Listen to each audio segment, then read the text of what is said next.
Good evening, everyone, and welcome to Friday Night Live for 2021. I'm going to bring the panels straight into the studio so that I'm not here on my own. Good evening, everyone, and welcome. Hi. Great to see you all, and really happy to be able to just pick up this time slot again on a Friday night where we can come together and just have some meaningful conversations about topics that sometimes seem very ordinary or may not seem like they're very interesting, but then once you get started, wow, there's just so much we can talk about. So tonight we are starting our new year with a topic on the Sabbath. Now, it's a very interesting topic, and some people are going to say, well, what is the Sabbath? Who cares about the Sabbath? What's all that about? And for me personally, when I was growing up, the only connection I had to the word Sabbath, I guess, was that it was something that Jewish people did, and that the word was very similar to the Greek word for Saturday. But other than that, I had no context or understanding of the Sabbath.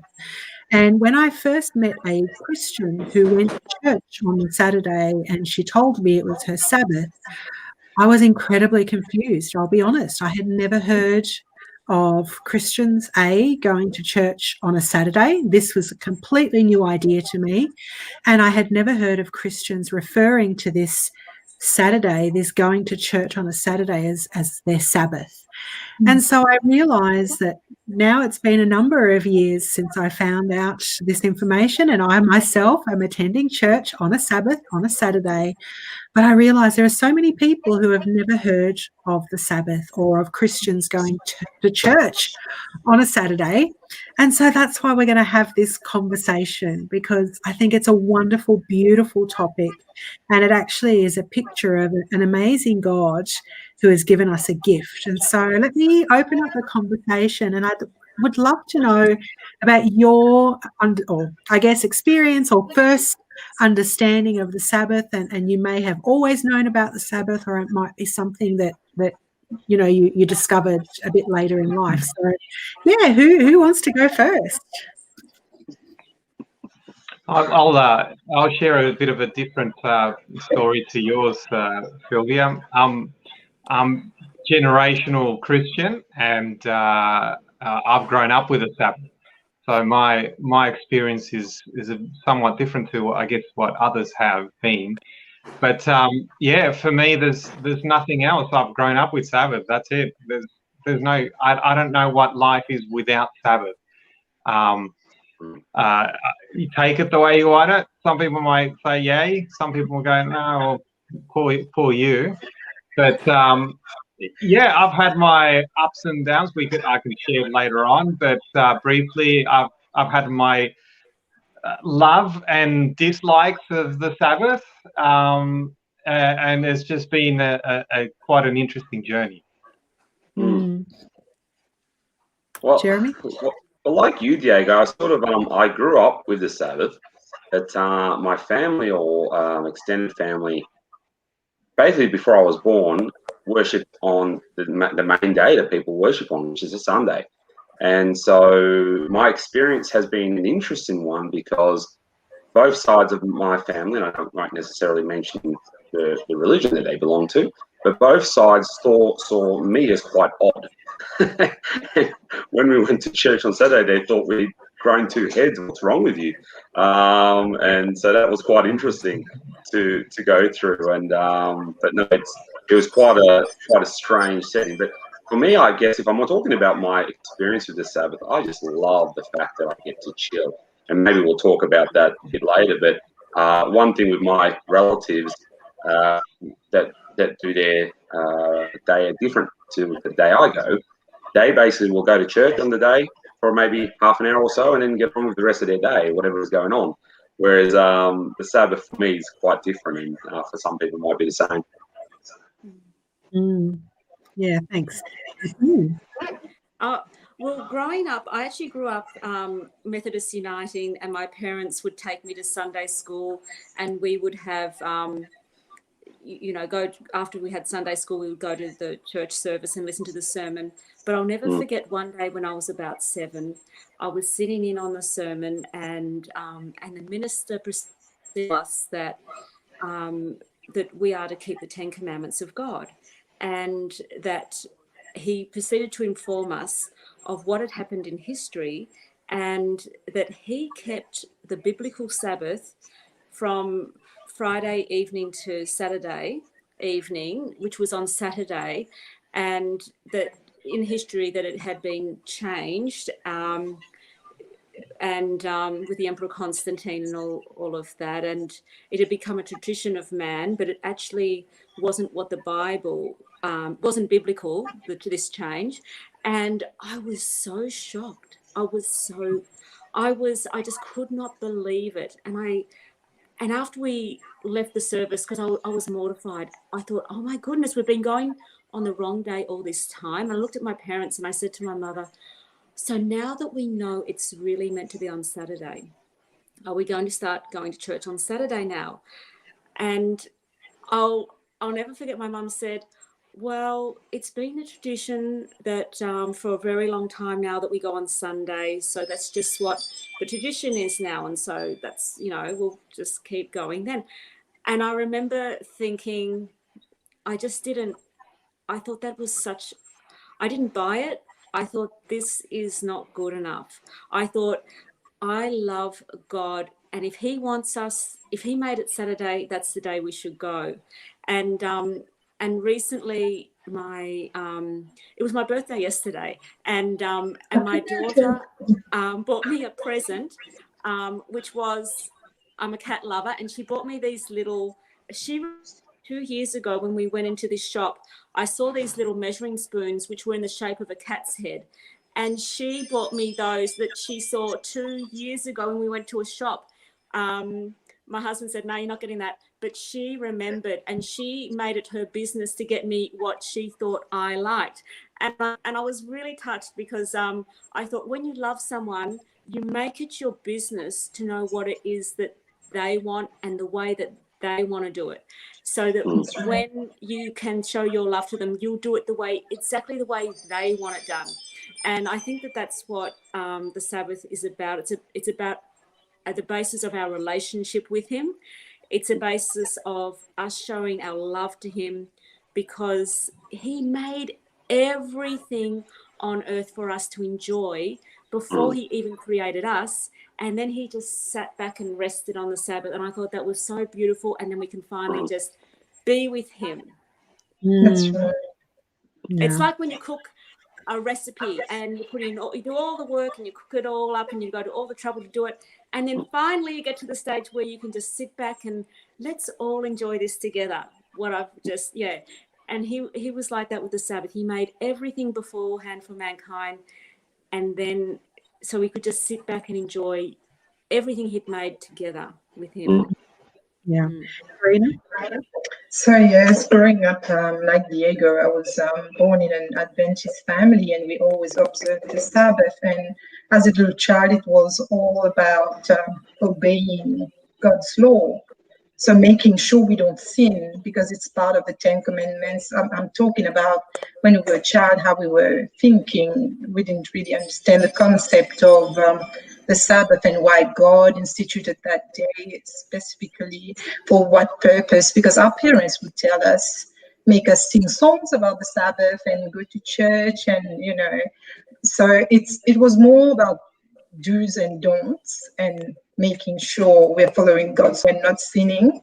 So in my country, everybody knew about the Seventh-day Adventists, and most of them were of another denomination primarily, and they knew about the Sabbath day. And like Janine said, it's all about tradition. So what tradition told them, or the church told them to do, that's what they follow, ignoring the fact that from the Bible and all the proof that Saturday is the seventh day, is the Sabbath rest, and so tradition and everything else preceded that command of God. So later on, we grew up, we learned the concept, and as we will discuss probably later, what the real Sabbath is and what it means for Christians today. Mm. There's some really good points that actually just came into all of those stories, and they're things that I think we should touch on. So let's really start at the beginning, because I said it was something that I thought was very, was only something that the Jewish people observed. And Jean, you touched on something which was at the very beginning, God created everything, and I think this is where we kind of need to start, is at the very beginning, because what we discover at the very beginning, and I mean in Genesis, is that the Sabbath is created before there's any Jewish nation.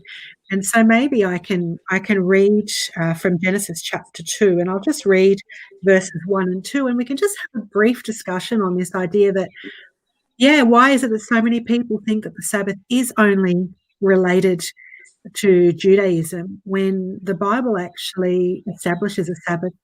And it's going to sound weird because we're not going to see the word Sabbath, so we're going to talk about that. But we see that it's that God establishes right at the beginning with creation. So Genesis chapter 2, verses 1 and 2 say, "Thus the heavens and the earth were completed in all their vast array. By the seventh day God had finished the work he had been doing. So on the seventh day he rested from all his work. And God blessed the seventh day. He made it holy, because on it he rested from all the work of creating that he had done." So let's just talk about this verse for a minute. So first of all, we discover that God creates a seventh day, but that seventh day is very different to the 6 other days that he created prior to this seventh day.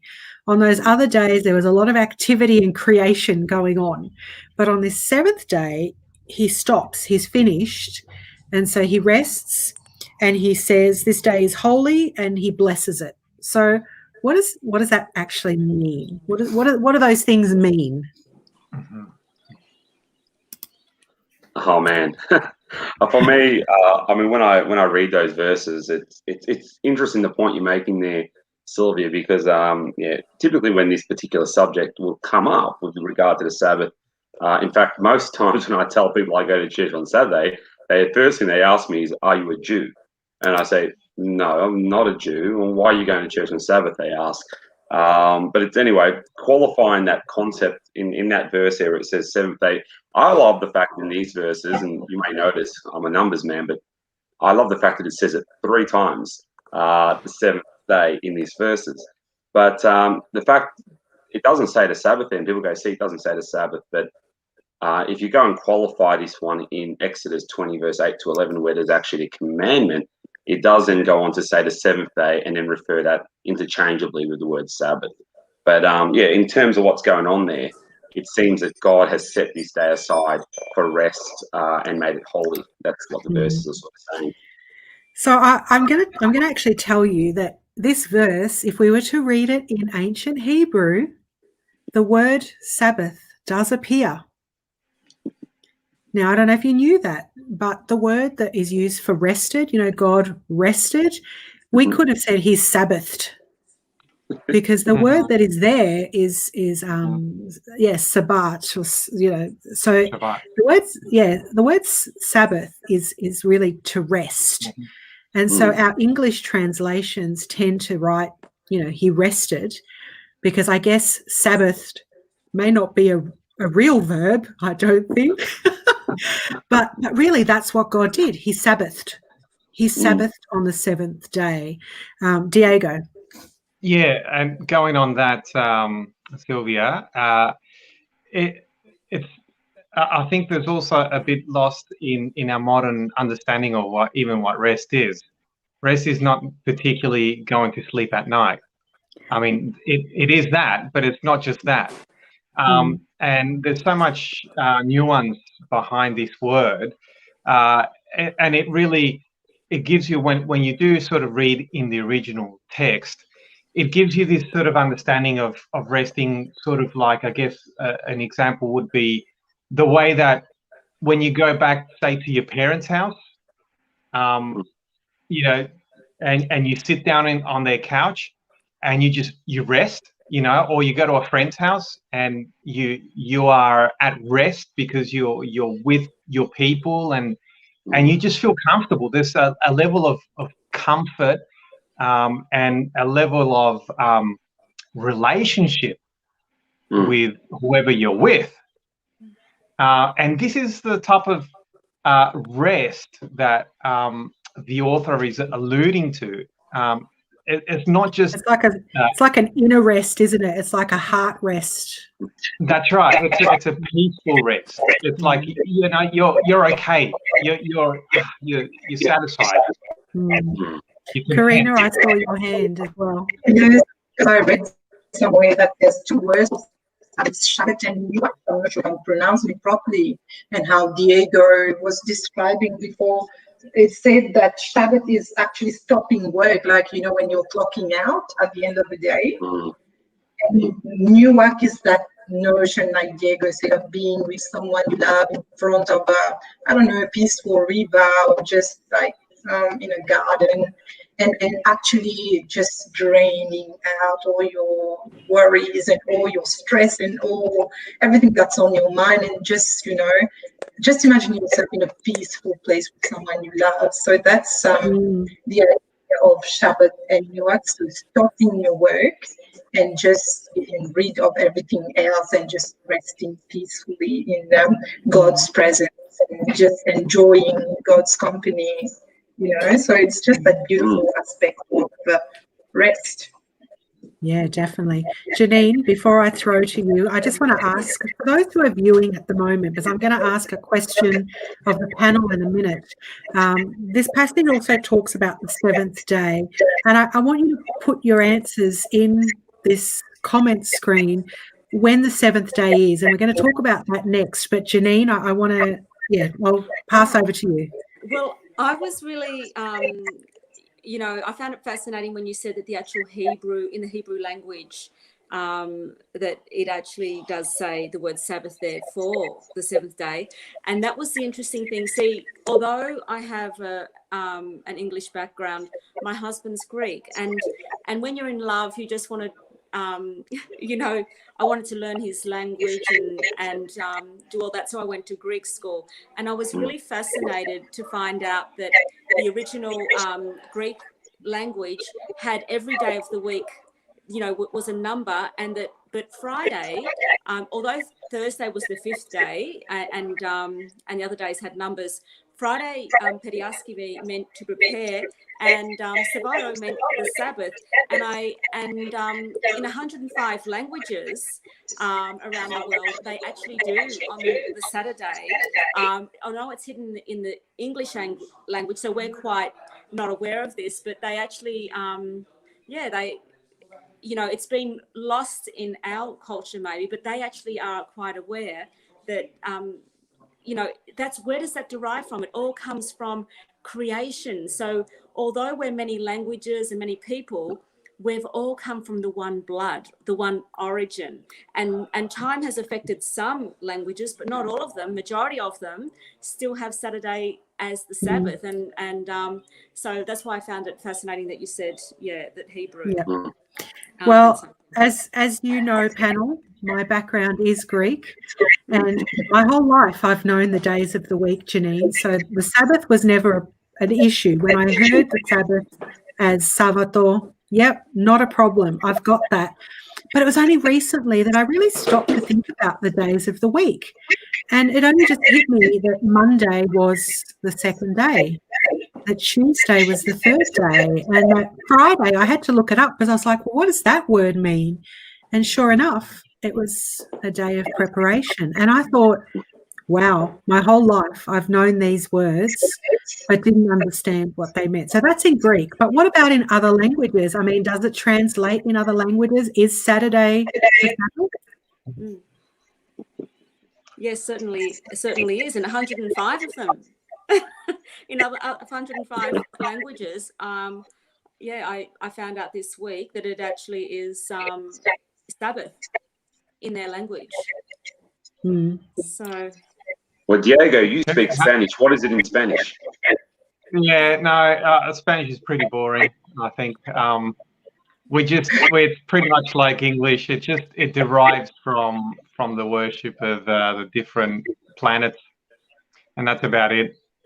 But it's interesting. I didn't know that about Friday as well in Greek, meaning preparation day. That's a really interesting thing, because I guess the Sabbath or the rest of the day doesn't just involve this 24-hour period, but there is a certain level of preparation as well that can, if it's done correctly, I think it actually it enhances the beauty of the Sabbath. I remember growing up as a child where Friday afternoon after lunch, or actually during the whole day, the household was a frantic house of activities, and it was actually preparing for the Sabbath. So the house would just be deeply cleaned, everything from bed linen changed to floors being swept and whatnot. It was just a hive of activity, and it just, at the beginning of the day, I guess it was kind of like creation. The whole house was a mess, but throughout the day, it just, by Friday sundown, the house was absolutely amazing. And I still have the recollection of the sun sort of setting and the last rays of the day sort of gleaming through the house and giving that beautiful golden glow of sunset. The house was shining, was pristine. There was this smell of cleanliness and fresh food being prepared. And for once, we all sat around together having worship. My dad used to most days work till late, but on Friday he'll come back home early. I went to a Christian school where they finish school early, so hey, there's an advantage right there. But there was just this spirit of preparedness about the whole thing, and I think one of my favorite parts of the Sabbath was that, just the start of the Sabbath, and knowing that there's these 24 hours that it's just going to be amazing. And just the leading up to it was just it's just beautiful, that to the point that we still continue some of those traditions that we had at home, not just purely because of traditions and it's because we've done it for generations, but just because there's such a good feeling to it, and it's just such a nice vibe, such a nice presence in the family. So there's some interesting things again that have come out of the comments that have been made and previously about kind of initially there was a sense of being obedient, and you touched on the commandment in Exodus. And in fact, I feel like we should really look at that commandment. I'm gonna flip to Exodus chapter 20. And of course, we find the 10 commandments in Exodus chapter 20. And the first three, the way I always look at the commandments is that the first 4 commandments seem to be all about our relationship with God. And then the next 6 commandments are all about our relationship with people, right? So the first 4 are all about God. And we have no other gods before me. Don't make any idols. Don't misuse God's name. Yep, tick, tick, tick. We kind of go, those are easy. But somehow that 4th commandment seems to just slip unnoticed out of the commandments. But what it says is, remember the Sabbath day by keeping it holy. So we've got the Sabbath listed here. And then we've got 6 days you shall labor and do all your work, but the 7th day is a Sabbath to the Lord your God. This is pointing back to creation, right? God created in 6 days. There were 6 days to do all the work. But then on that 7th day, he said, this is when you will rest, you will stop, you will cease. And then there's some real clear instructions, on it you shall not do any work, neither you, nor your son, or your daughter, nor your manservant, your maidservant, not your animals, nor the alien within your gates. So the idea of this Sabbath is it's not just I get to rest while you go and do everything. This rest applies to all who are within your home and community. Like, it's meant to be an opportunity for everyone to actually, take a step back. And then, yes, verse 11, it again connects it to that creation very clearly. It says, for in 6 days the Lord made the heavens and the earth and the sea and all that is in them, and he rested on the seventh day. Therefore the Lord blessed the Sabbath day and made it holy. I want to talk about two things here. What does holy mean? You know, if the Sabbath is holy, what does holy mean? And I said that the Sabbath was very much part of the first 4 commandments, which are about our relationship with God. So how is the Sabbath relational? So they're my 2 questions. What's holy and why is the Sabbath relational? Oh, well, I think going back to Genesis, it says that he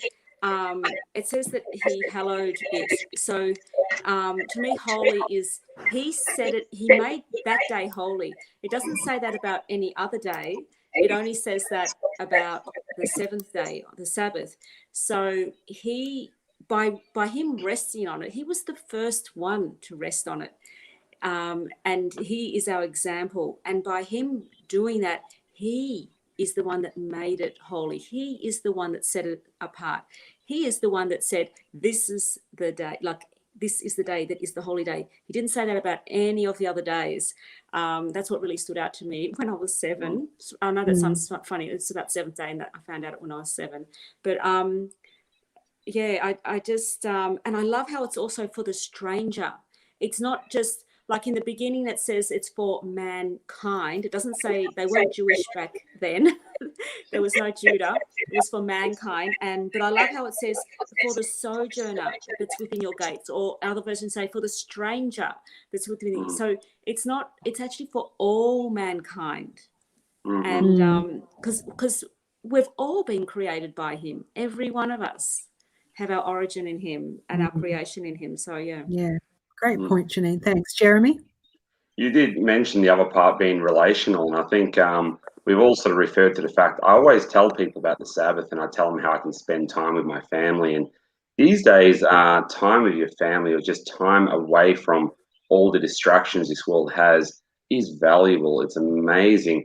And I'm thinking about the verse that's in Mark chapter 2, verse 27 and 28, when it says there, then he said to them, the Sabbath was made for man, and not man for the Sabbath. So the Son of Man is Lord of the Sabbath.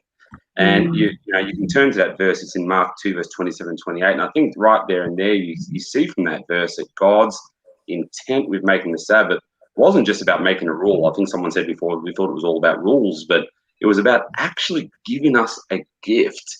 And that's what I see the Sabbath for me as. It's a gift where I can spend that time with my family without distractions, and yeah, that's awesome.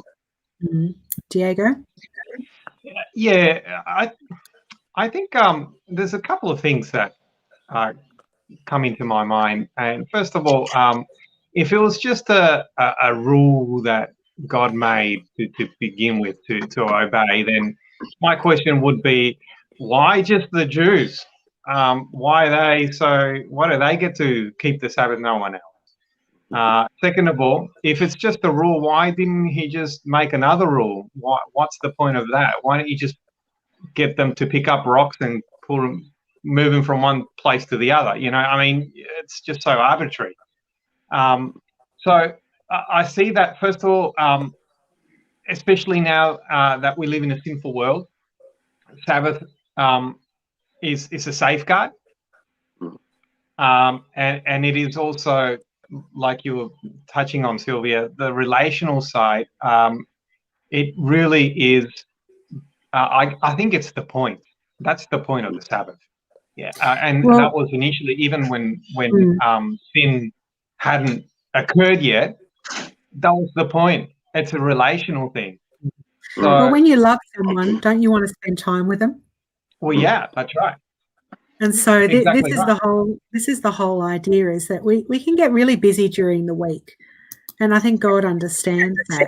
But he says, you know what, on this day, just prioritize me. I just quickly want to say, you know, this word holy, or, you know, to hallow something. And I love what you said, Janine. This is the only day God said was holy. And sometimes when I explain this idea of, you know, what does it mean to be holy, I use a really strange example, but it gets through sometimes. You know, to be holy is to be set apart, to be special, to be different, unlike everything else. And the example I often use is for kids. You wear a school uniform to school? Yeah. Do you wear that school uniform on the weekend? No. Why would we wear it on the weekend? It's only for school. Yeah. Ah. So we understand the concept of something having a special use that is only for one thing. You know, the uniform is just for school. The Sabbath is separate in the same way. It's not like the other 6 days, and that's what God said. He said this day is actually different. So whatever you do on those 6 days is different to what you will do on that 7th day. And ultimately, yeah, I mean, the first day Adam and Eve had on earth was with God. Their first full day was a day of rest. Yeah. They didn't even work 6 days and then rest. Their first full day was actually to be in the presence of their Creator. And I think that's just gives me the picture of God's relational capacity for us. He didn't create us first and put us to work for 6 days and then gave us time with him. No, he created us right at the end so that our first 24 hours could be with him. And I love that picture. Karina, I think you had your hand first, and then Jeremy, and then Diego. Sorry. Sorry, Jeremy. So I was just thinking about Australia Day that just went past. You know, Australia Day is set since I think 1700s. I think I forgot. Sorry. So this day is dedicated, you know, for when they raise a Union Jack in Sydney, and it's the official day when, you know, when they just declared British sovereignty on the land. So that day is specifically for this purpose, and year after year on the 26th of Jan. I know it's only one day in the year, but it's like a holiday for Australia. So everyone will just, we have also a holiday on that day. So just to remember that raising of the new Union Jack. And just the same happens with the Sabbath. Suppose someone just comes out of nowhere and says, let's change the Australia Day to another day. It wouldn't have the same significance anymore.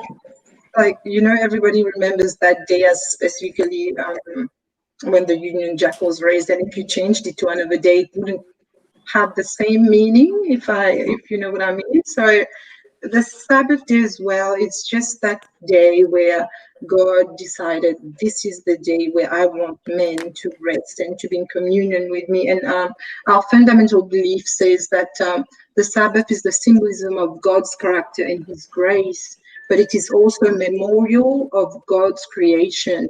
So it is a symbol of redemption in Christ, a sign of our sanctification, a token of our allegiance, and a foretaste of our eternal future in God's kingdom.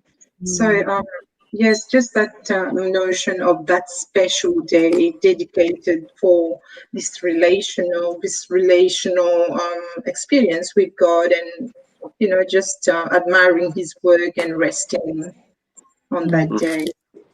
Thanks, Karina. Jeremy, you were next. Yeah, I mean, I'm just thinking about Jesus as a revolutionary. Like, people forget the fact that when Jesus came to earth, and if you've read the Gospels, you realize he came and he turned tables over. He set things crazily. He sort of had to get them back on the straight and narrow, because sometimes they've gone completely way off track, right? And people understand the fact that Jesus came to die. Like, a lot of people go, why did Jesus come to earth? He came to die for our sins. And if you don't know that and you're watching today, guess what? He came and died for your sins. But then at the same time, we forget the fact that Jesus came to show us how to live. And I think of a verse in Luke chapter 4, verse 16. I'll just read it to you here. And it says, this is about Jesus. He went to Nazareth where he had been brought up. And on the Sabbath day, he went into the synagogue, as was his custom. And he stood up to read. Now, this is Jesus himself, as per his custom, going into the synagogue on the Sabbath. Now, here's the thing. Jesus was a revolutionary. He came to sort of shake things up a bit, but yet he decided to go on that day. And so there's a lot of different connection points we can make. But I think ultimately, for me as a Sabbath keeper, I really just love the connection and with family, with friends. I mean, I really love to talk about that. If we had heaps more time, I'd love to explain to people what they're missing out on. You need to have this day that you can just really switch off everything and just connect with your family. It's really cool. Diego? Sorry, Janine. Yeah. Diego was next in line. Sorry, Janine. I'll be quick, all right? Just, hey, for those, Jeremy, for those who don't quite grasp it yet, perhaps just think of date night, okay? Sabbath is a date night. Hey, do you look forward to a date night? If you love your spouse, you look forward to it. Do you spend your time on the phone? I hope not, because that's not really spending time. You know, you do something special. You probably even get dressed in a special way. You know, date night's not just hanging out in the on the couch, you watching TV while your spouse does the laundry. Okay, that's not date night. Date night is relational. It's just we're taking away everything else because we love each other, we missed each other, and we're actually purposely making time to spend together and in a nice way. And I guess in that sense, what you were saying, Jesus came and he kept that custom, didn't he? He kept that custom, and on top of that, he shook things up. He shook things up to set them the way that they were meant to be. So not only did he go and he went to the synagogue as he was his custom, but he did some wonderful stuff. He actually liberated, we could say, by healing people on the Sabbath. We see that, hey, his disciples were hungry on that day, and he said, you know what, we're hungry, let's just get something to eat. You know, it Jesus wasn't a burden to them. First, didn't he? Yeah, Jesus always put the people first. Exactly right. So to him, the Sabbath was very relational. I'm just looking at the time. Janine, I want to give you an opportunity to say what you were going to say, and then I'm going to wrap up, but I'm going to leave a little promise at the end of our wrap up. Yeah. Oh, well, I was liking what Jeremy said about how, you know, that was the day where he really connected with people, because the other days of the week he was a carpenter. But Sabbath was a day where he was healing people, where he was restoring them closer back to his image. You know, it was a day of restoration for mankind. It was a day of unloading people from their burdens. There was a woman who was, you know, she had a burden of being unwell for 18 years, but he loosed her from that burden on the Sabbath. Although the Pharisees accused him of working, he wasn't working at his carpentry shop. No, he wasn't earning a living. But he said, because they had it all wrong, and he said, look, you would show a beast more mercy. Like, wouldn't you, if you had an ox that fell in a ditch, you would loosen them from their burden, like, because the Sabbath is about, you can't have your ox working, you can't have not even a stranger working. It's like, ought we not to free this woman from the burden of her being, you know, with her unwellness for all those 18 years? And that was the day where he was really connecting with people. That's where all the miracles were happening and all the wonderful things that you got to see who he was on that day.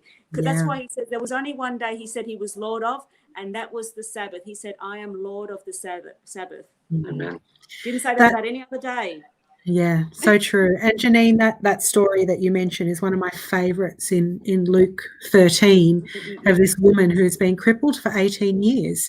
And you know, when she comes in and Jesus, you know, heals her, the people in the church are like, you know, she should have come on a different day. The Sabbath is not for healing. But Jesus says, you know, do you take your ox down to water? Do you untie a knot? Yeah. Because according to your laws, you can't untie a knot on the Sabbath. You know, the Jewish people had over 600 rules on what you could and couldn't do, and about 18 different subcategories. And one of them was about tying knots. And so Jesus says, you know, you bunch of hypocrites.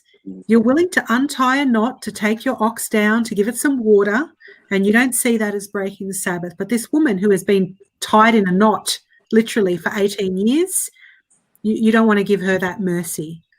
You don't want to show her that kindness. And this is what Jesus just showed over and over and over in his healings on the Sabbath.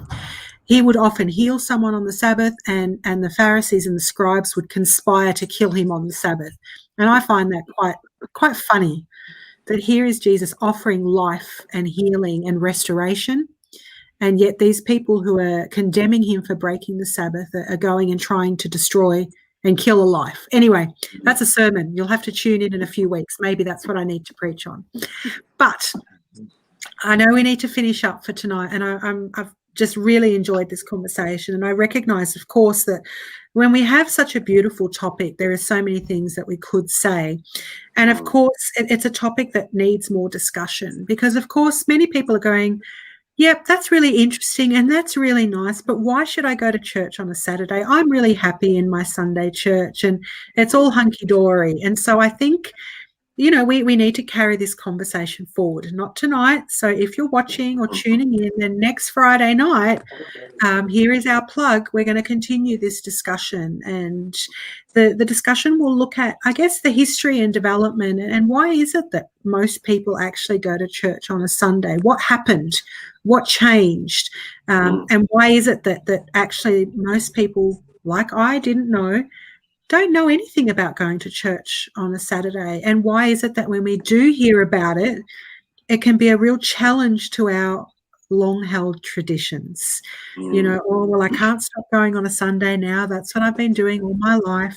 So I think that's the direction we will take next week when we continue the discussion on the Sabbath. But we're also going to find, and hopefully we'll bring this out next week, but if not, it may have to be the week after, we actually find the Sabbath comes up in prophecy. And that's something a lot of people don't know and is incredibly interesting. And so we definitely have to talk about that. All right, guys, are there any final comments you would like to make tonight about the things we've discussed before we finish?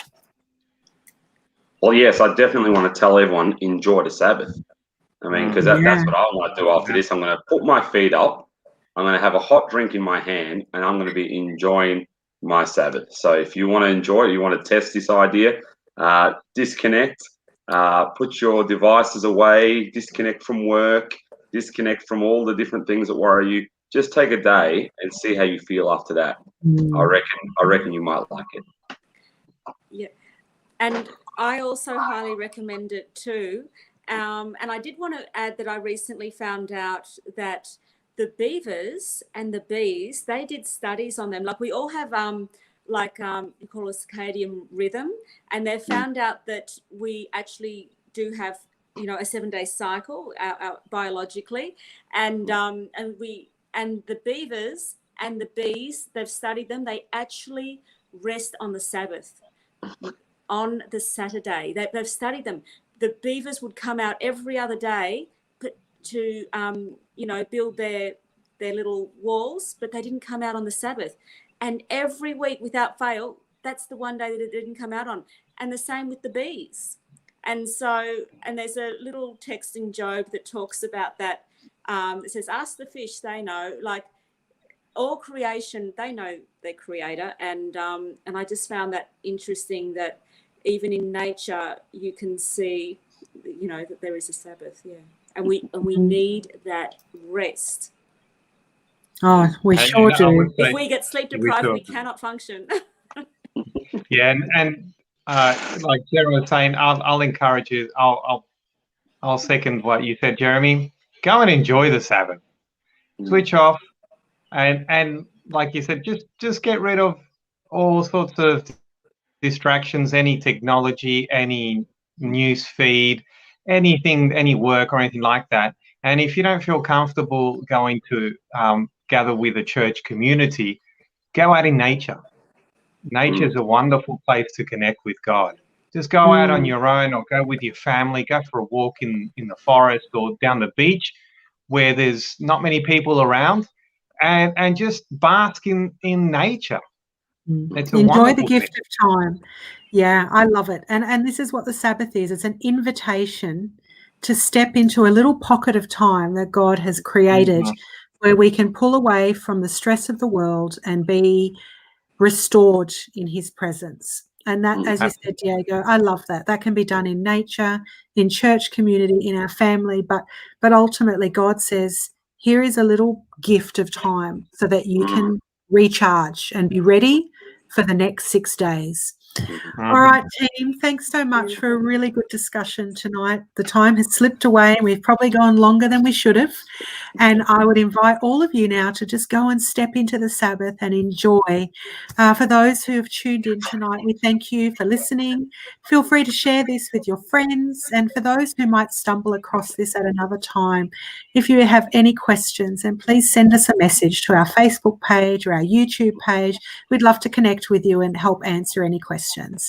God bless you all and good night. Bye all. Thank you. Bye. Have a wonderful Sabbath. See you too.